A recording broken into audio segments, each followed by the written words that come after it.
Kolbu itu tidak pernah bisa dimasuki oleh syaitan. Ini hebatnya kolbu.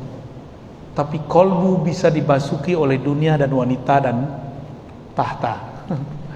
Plus harta, udah gitu. Oh, itu bisa masuk, Pak. Setan nggak bisa masuk. Maka setan itu mesti meracuni si wanita di kolbu kita, meracuni harta ya di kolbu kita, dan dia meracuni tahta itu. Ini kemudian tiga ini yang sudah diracuni sama dia, yang akan merusak kolbu. Dia nggak pernah bisa masuk, karena kolbu itu adalah singgasana Allah, dan Allah tidak izinkan syaitan untuk masuk ke dalamnya.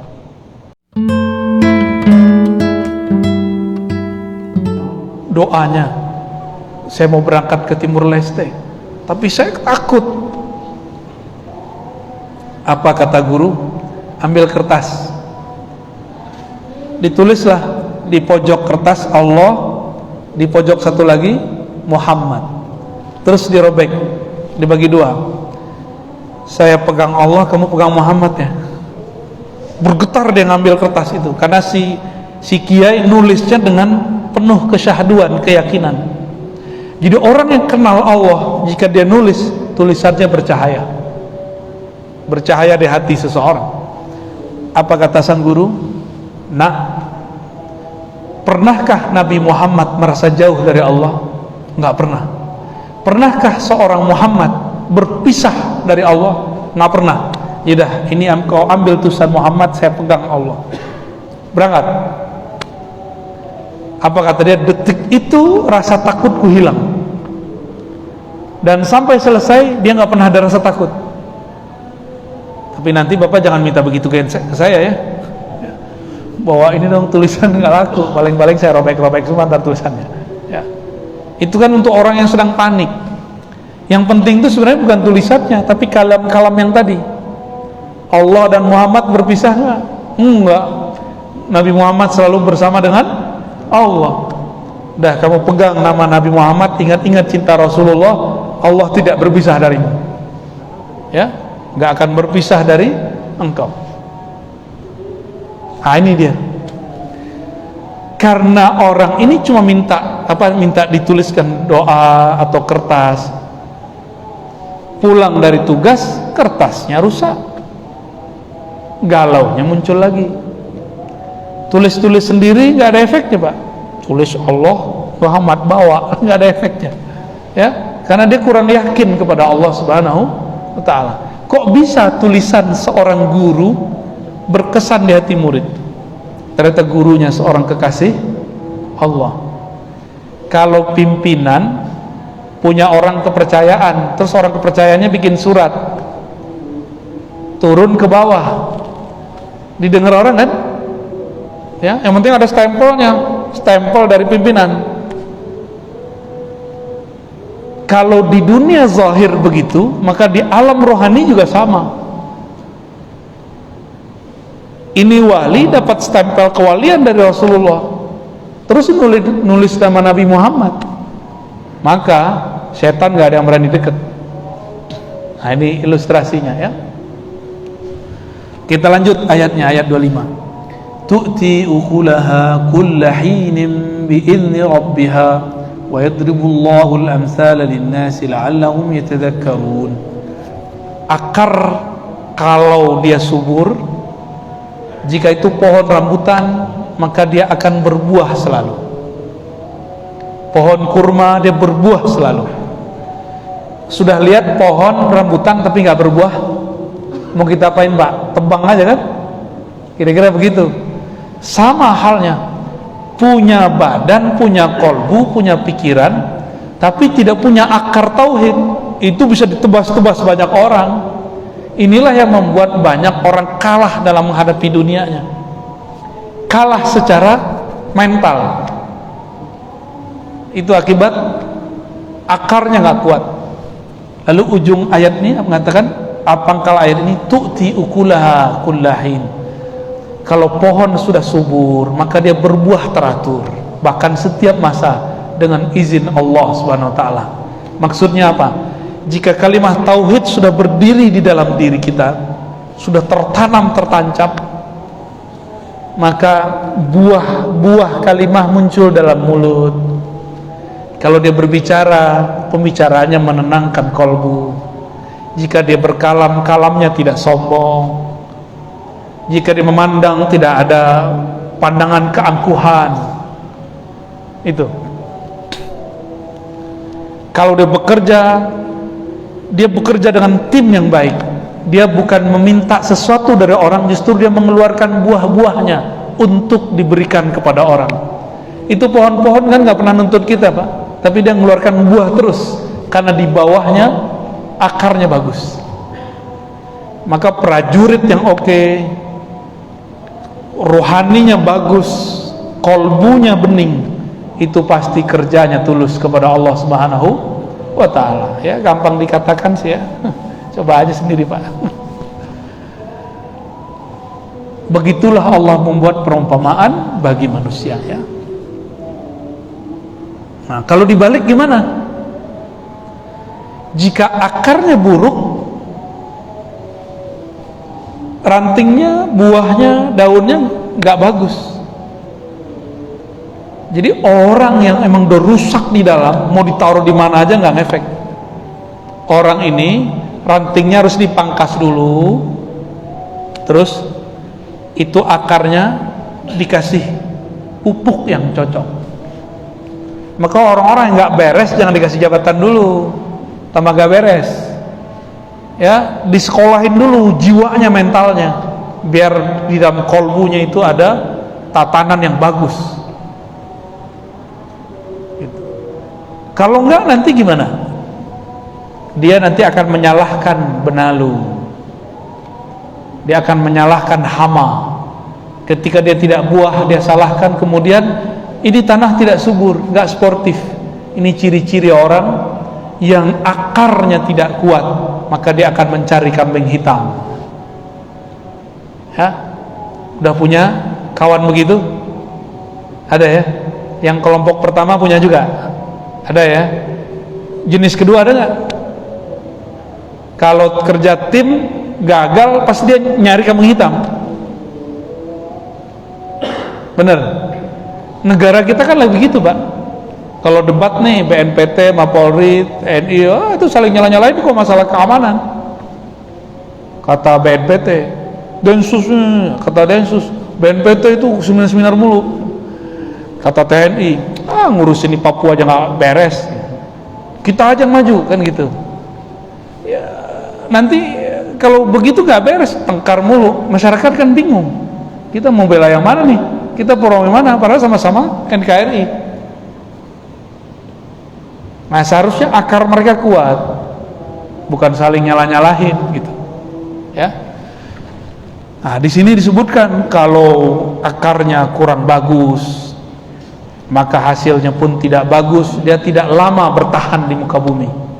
Orang-orang begitu nggak lama tahan dimanapun. Ya. Lalu di ayat 27, yusabbitullahu alladhina amanu. Allah mensubutkan, menetapkan, meneguhkan, menguatkan, menyuburkan orang-orang beriman dengan al-qauli tsabit, kata-kata yang kuat. Apa kata-kata yang kuat? Kata-kata yang berisikan tauhid kepada Allah Subhanahu wa ta'ala, ya. Fil hayati dunya, baik di dunia ataupun di fil akhirah, di akhirat. Nanti kalau masuk kubur ditanya pangkat nggak? Masuk kubur ditanya pangkat nggak? Udah pasti enggak. Dokter aja nggak ditanya, Pak. Hafiz Qurannya nggak ditanya. Bapak sholat tadi nggak ditanya. Awal pertanyaannya apa? Man rabbuka? Kamu punya Tuhan siapa yang kamu sembah? Itu pertanyaan pertama. Seharusnya kita hidup itu mempersiapkan untuk arah sana. Nanti saya mau jawab apa nih kalau masuk ke alam kubur? Itu seharusnya, ya. Jika kita sudah dapat ilmu zikir di dunia, ilmu tauhid di dunia, nanti badan mati, Pak. Badan ini kan cuma kendaraan. Badan berpulang ke tanah, ruh kita tetap melanjutkan perjalanan. Jika di dunia sudah dapat kalimah la ilaha illallah, masuk ke alam akhirat kalimah itu nggak ke bawah ke dalam kubur, ke tanah, dia terus. Itulah nanti yang bisa menjawab pertanyaan dari para malaikat Munkar dan Nakir. Oleh saya berdoa semoga pilar-pilar negara ini betul-betul kenal Allah Subhanahu wa taala dan menjadikan qaulus sabit, ya, kalimah thayyibah la ilaha illallah menjadi makanan hariannya, ya. Jadikan wirid, dibaca di kolbu. Ada hadis qudsi, la ilaha illallah hisni, la ilaha illallah itu bentengku. Tapi ini benteng bukan benteng tembok, ini benteng dari virus-virus selain Allah. Maka siapa yang sering menanam kalimat tauhid la ilaha illallah dengan teknik yang benar, sama seperti orang lagi perang, dia membuat penghalang benteng yang sangat tangguh, yang sangat kokoh. Saya sering mencontohkan teman-teman kita yang rajin sholat itu ketika pandemi was-was juga nggak? Ya, yang paling lucu prajurit kok sama pandemi was-was. Gimana mau ketemu musuh fisik? Ya, kita sih waspada, iya, was-was nggak boleh. Paling kalau udah kena, Pak. Bapak ini kalau kena diisolasi, isolasinya di tempat di ruangan sendiri, wah ya salam. Kalau tidak pernah tertancap kalimat Allah di dalam kalbu, siap-siap stres. Meninggalnya bukan karena COVID-nya, tapi karena stres. Kalau dokter bilang komorbid itu jantung, gula, apa gitu. Kalau bagi saya, komorbid terparah itu stres. Kenapa dia stres? Dia tertekan. Ketika ditekan, dia nggak tahu cara keluar dari tekanan atau tidak bisa melawan tekanan itu. Cara menghabisi tekanan itu cuma la ilaha. Lalu apa sebenarnya makna la ilaha illallah? Nah, ini oleh-olehnya. Tapi talqinnya belum, Pak, ya, nanti. Talqinnya harus betul-betul diminta dari hati. La ilaha illallah itu maknanya banyak. Pertama, tiada yang berhak disembah kecuali Allah, itu makna pertama.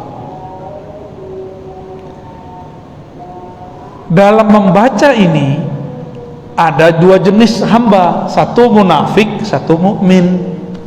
Yang munafik lain di mulut, lain di hati. Mulutnya baca la ilaha illallah, qalbunya melayang-layang. Itu munafik itu namanya.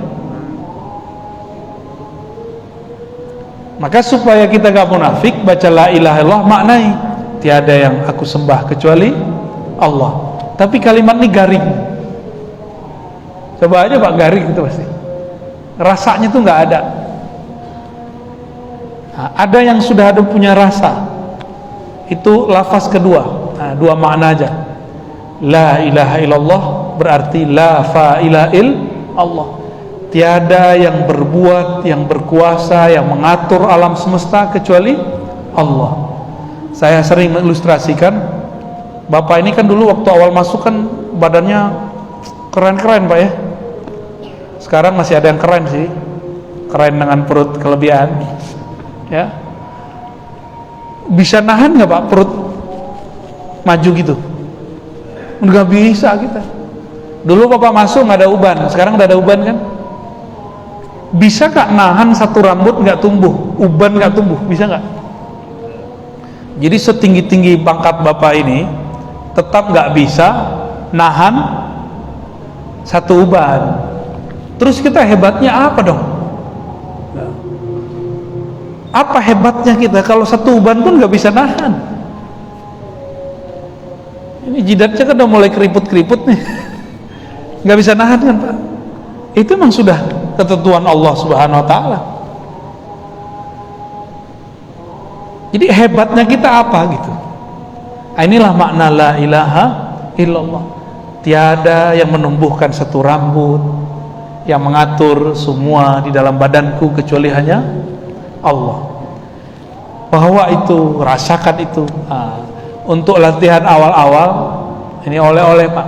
Coba amalkan pagi 100, sore 100 ya. Kalau sudah ditalkin nanti polanya beda lagi. Talkin zikir, bimbingan zikir, nanti polanya beda lagi. Tapi saya berharap Setiap kita ini punya pegangan latihan la ilaha illallah tiap pagi sama sore. Pagi sore aja rajin. Kok bisa kerja rajin tapi zikir gak rajin? Saya mau tanya nih Pak, ini pertanyaan terakhir nih ya, sebelum kita kalau ada tanya jawab. Kalau orang kerja tapi nggak masuk-masuk, nggak melaksanakan tugasnya, gajinya dipotong nggak? Bisa-bisa dipecat, benar nggak? Allah kasih tugas, tugasmu menyembahku, berzikir kepadaku. Kita pengen dapat hasil dari zikir tapi tidak pernah konsisten berzikir. Nanti ada hasilnya nggak? Kita supaya dapat gaji, kita berangkat pagi pulang sore. Kenapa? Untuk mendapatkan rahasia kalimat Allah tidak pernah melakukan mulai dari pagi sampai sore. Tidak pernah kan? Saya yakin nih belum ada di antara kita kecuali 1-2 orang yang belajar latihan zikir dari pagi sampai sore nggak berhenti-berhenti. Belum ada, mungkin 1-2 aja, dan itu susah ya. Apalagi Bapak ini alasannya kan tugas. Emang kita nggak tugas? Semua kita kan tugas Pak, beda-beda tempat aja. Sibuk, kita semua sibuk. Nggak sibuk dengan orang, sibuk sama diri sendiri. Nggak sibuk dengan sehat, sibuk dengan sakitnya sendiri. Kita semua sibuk kok. Allah ngomong ya lazina amanu zkurullah zikran katsira. Hai orang beriman, zikir banyak-banyak. Di depan saya beriman semua nih. Beriman. Berapa zikir terbanyak yang pernah Bapak baca? Sekali duduk 100. Minimalis Pak ya. Kalau zikir paket ekonomi, kalau gaji maunya paket apa? Terus gimana mau dapat kematangan rohani? Bagaimana caranya? Orang cuma zikir paling lama duduk 3-3 udah pikir, aduh udah 3-3 nih, kapan nyampe 100 nih ya. Coba Bapak kerja digituin. Bapak kerja nih, ada atasan, kita kerja, wah kapan selesainya nih? Diapain Pak biasanya kalau ada bawahan begitu? Suruh push up ya?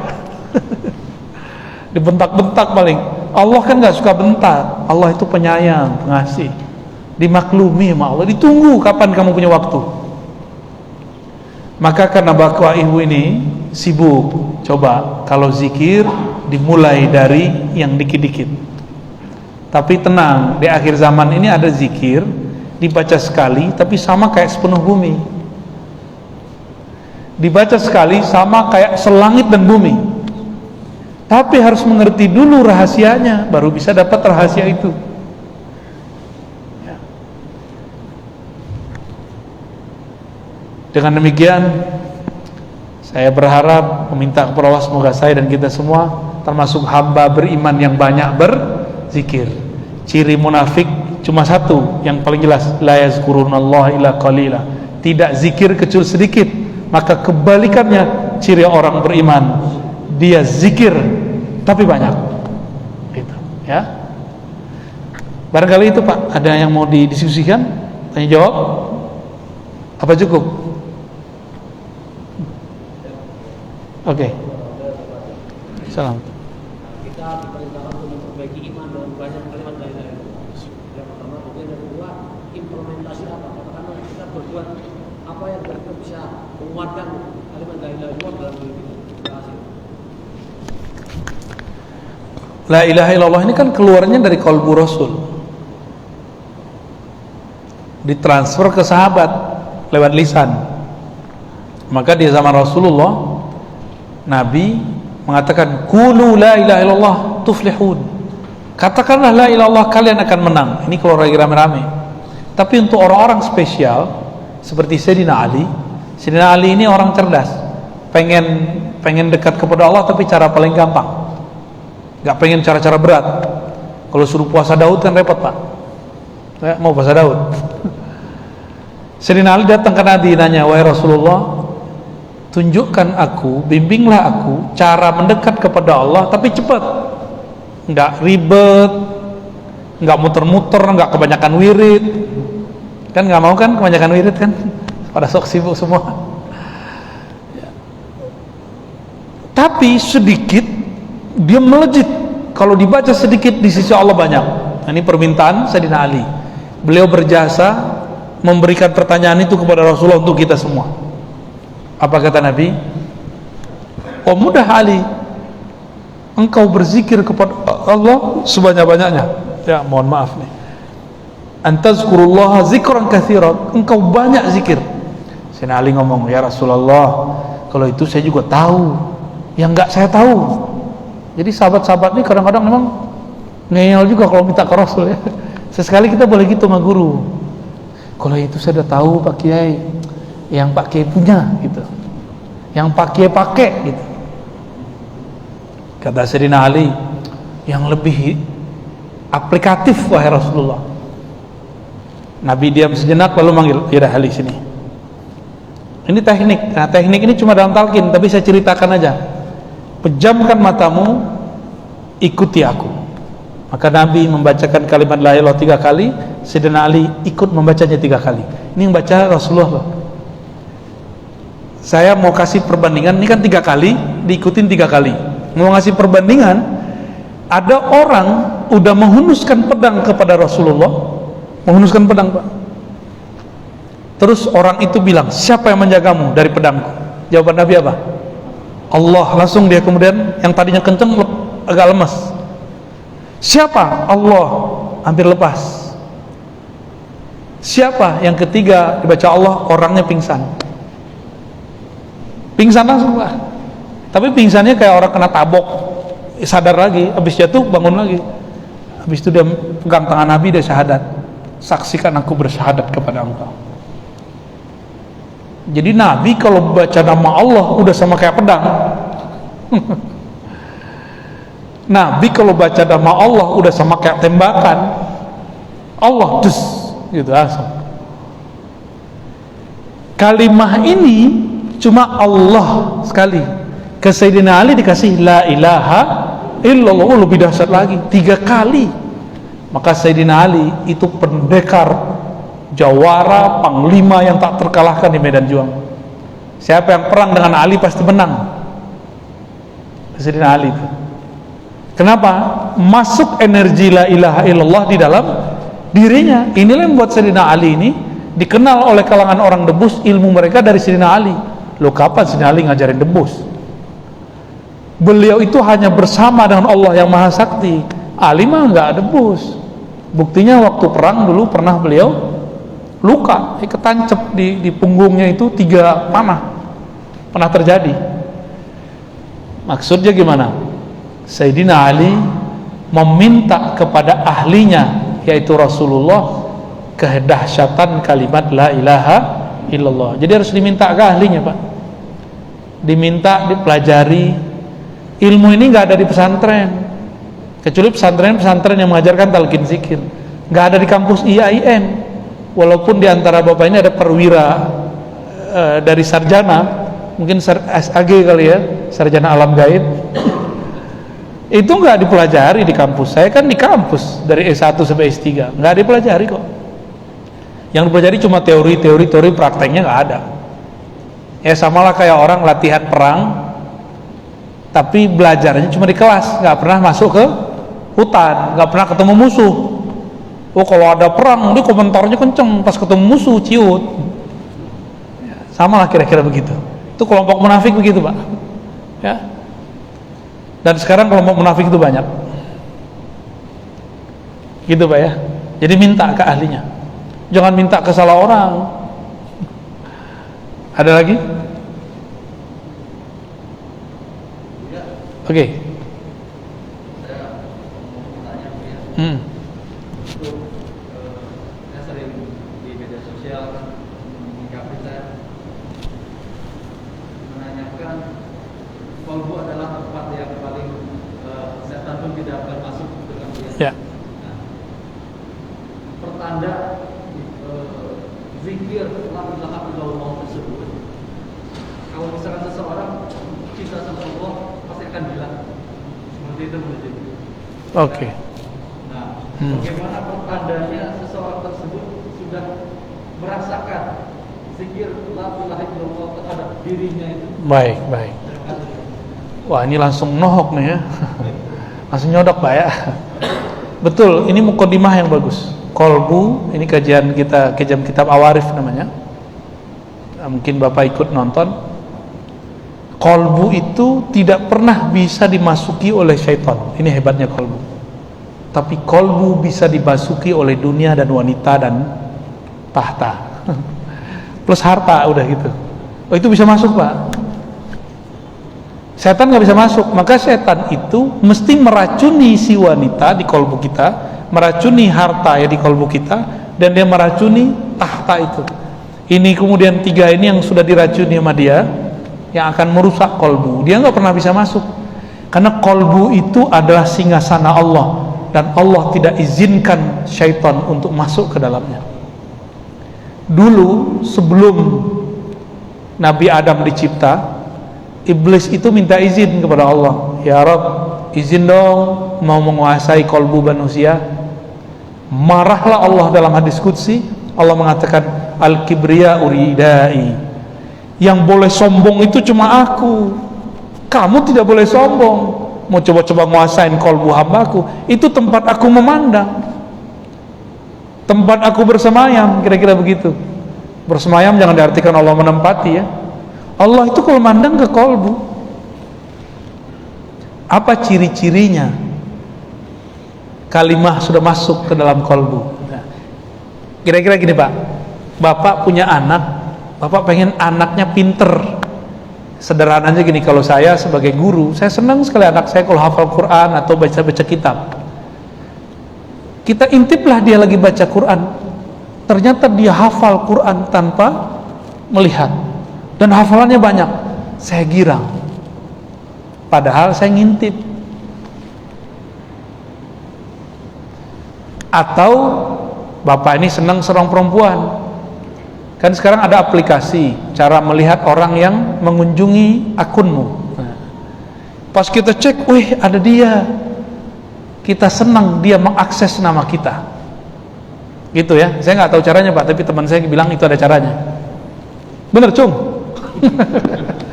Aman Cung, Muhammad Ramdhani. Ntar lagi Ramadan. Ketika saya senang nama saya di search sama orang, akun saya dikunjungi orang, Allah itu punya akun di kolbu. Kalau akunnya ini dikunjungi, kita sebut nama Allah di kolbu, Allah senang. Jika Allah senang, kolbunya bergetar Pak. Kalau kolbunya udah bergetar, dia ikut bahagia, senang. Badan kita ini kenapa sakit-sakitan? Karena kurang gerak. Kolbu kalau kurang bergerak dengan kalimah Allah, dia juga sakit-sakitan. Maka gerakkan kolbu dengan nama Allah. Itulah makna ayat surat Al-Anfal ayat 2. Iza zukirallah wajilat qulubu. Jika disebut nama Allah, kolbu bergerak, bergetar. Ustadz nggak tahu zikir kolbu, keras hatinya. Kiai nggak ngerti zikir kolbu, jadi ustadz yang sangat kasar. Jadi saya kalau ngedetek orang ceramah itu gampang aja. Apa yang dia ceramahkan, bagaimana cara dia menyampaikan. Kalam yang sama disampaikan orang berbeda, lain loh keluarnya. Benar nggak? Karena memang gelas yang isinya air bening keluarnya bening, isinya kopi keluarnya hitam. Nggak bisa dibuat-buat, mau dipoles pakai serban kayak tasbih 1000 kali panjangnya, tapi di kolbunya nggak ada nama Allah Rahman Rahim, nggak akan pernah keluar kata kasih sayang. Nyari lawan mulu ya, kira-kira gitu Pak ya. Nyambung, dapat analognya. Seneng namanya dicari-cari sama seorang perempuan yang kita suka. Begitu juga Allah senang kalau namanya di search di sini. Ini kabar gembiranya. Smartphone yang kita punya itu sebenarnya adalah replika dari kolbu. Sayangnya kita bisa main smartphone tapi nggak bisa memainkan kolbu. Kalau Bapak bisa main handphone, Bapak bisa nelfon orang kan? Kalau bisa main kolbu, kita bisa nelfon hati orang Pak. Telepati kalau orang dulu namanya. Dulu cuma terjadi ibu kalau dia sayang sama anaknya, dia tahu anaknya sakit, anaknya tabrakan, lu ngerti ibu. Karena ibu ini punya koneksi kepada kalbu anak. Kenapa ibu punya koneksi? Karena ada rasa sayang. Yang punya koneksi mesti ada sayang dan cinta. Maka sering-sering kirim Fatihah kepada guru, kepada kekasih. Bapak ini kan sebagian jauh dari istri dan anak, bacain Fatihah untuk istri dan anak. Karena tugas ya, untuk mengabdi ke negara. Kalau mengabdi ini bukan bagian dari ibadah, udah berapa tahun nih buang-buang umur, ya enggak? Maka bapak ini harus menjadikan ngabdi ke negara bagian dari ibadah. Itu udah sama kayak saya sholat 1000 sehari, Pak. Bapak masuk kerja sehari, saya sholat mulu gak berhenti, itu sama. Tapi niatnya harus karena ingin menjaga negeri ini. Ya dipotong-potong dikit tunjangannya karena pandemi, ya ridho-ridho aja lah ya. Tapi saya dengar nih belum ada potongan ya. Oh, di banyak kantor sudah banyak Pak dipotong. Paling pangkas-pangkas program paling ya. Kita ridho aja kepada Allah, karena ini ibadah. Ibadah ini kan suka-suka Allah. Kalau giliran senang ya senang kita syukur, kalau enggak ya kita sabar. Yang paling enak itu bukan syukur dan sabar. Sabar kita nggak kuat lama-lama. Yang paling enak itu ikhlas dan ridho. Tulus saja kepada Allah, sabar kepada yang dia kasih, munculkan rasa tulus, hilang bebannya Pak. Bapak kerja nih diperintah sama atasan, sabar, beban. Tapi kalau tulus saya terima dengan kondisi saya hari ini, langsung kerjanya bahagia itu.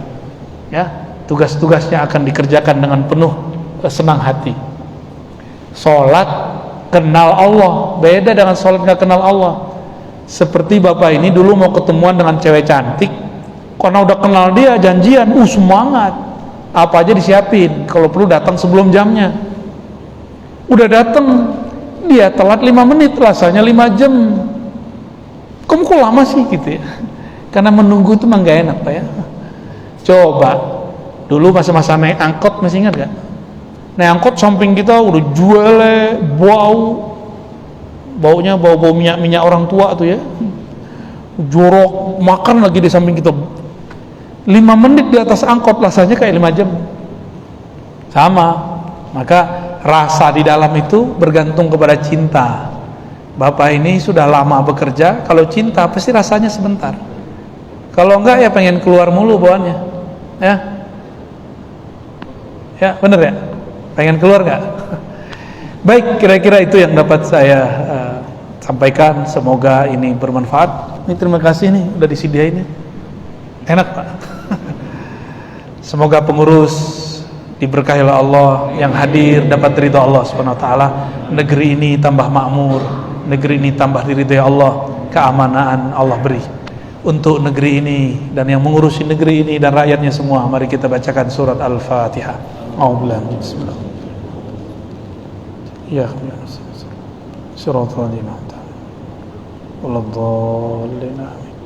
Assalamualaikum warahmatullahi wabarakatuh.